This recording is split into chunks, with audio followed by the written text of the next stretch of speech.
আমেরিকাতে ইসরায়েল বিরোধী বিক্ষোভ দমনে পুলিশের নিষ্ঠুরতার নানা চিত্র উঠে আসতে শুরু করেছে। বিক্ষোভ দমনের সময় এক অধ্যাপককে গ্রেফতার করার সময় তার পাঁজরে 9টি এবং 1টি হাত ভেঙে দিয়েছে পুলিশ। এই ঘটনা সংবাদ মাধ্যমে আসতেই দেশটি জুড়ে শুরু হয়েছে তুমুল সমালোচনা।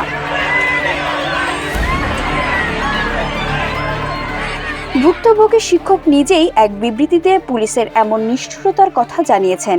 এছাড়া ঘটনার একটি ভিডিও সামাজিক যোগাযোগ মাধ্যমে ছড়িয়ে পড়ায় সেটি ভাইরাল হয়েছে।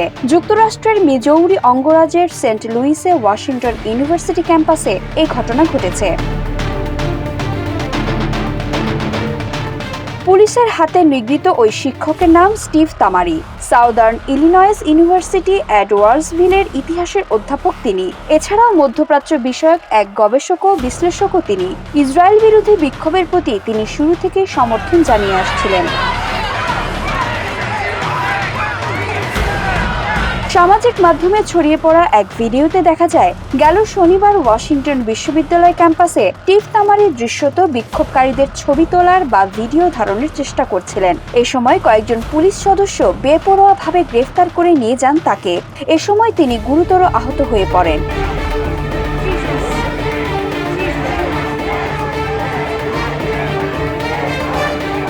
ভিডিওতে আরও দেখা যায়, গ্রেপ্তার হওয়ার সময় অধ্যাপক তামারি মাটিতে পড়ে গেলে পুলিশের এক সদস্য তাকে হাঁটু দিয়ে আঘাত করতে থাকেন। পরে 2 হাত পিছমোড়া করে হাতকড়া পরানো হয়। এরপর কয়েকজন পুলিশ তার নিস্তেজ হয়ে পড়া শরীর টেনে হিঁচড়ে একটি ভ্যানের কাছে নিয়ে মাটিতে উপর করে ছুঁড়ে ফেলে। বিক্ষোভের সময় এই অধ্যাপকের স্ত্রী সান্দ্রা তামারিকেও গ্রেফতার করে পুলিশ। এ নিয়ে সামাজিক মাধ্যম এক্সে বৃহস্পতিবার দেয়া এক পোস্টে সান্দ্রা লিখেন, স্টিভকে হাসপাতাল থেকে ছেড়ে দেওয়া হয়েছে, তবে তার ব্যথা আছে ও ভাঙা হাতে অস্ত্রোপচার করতে হবে।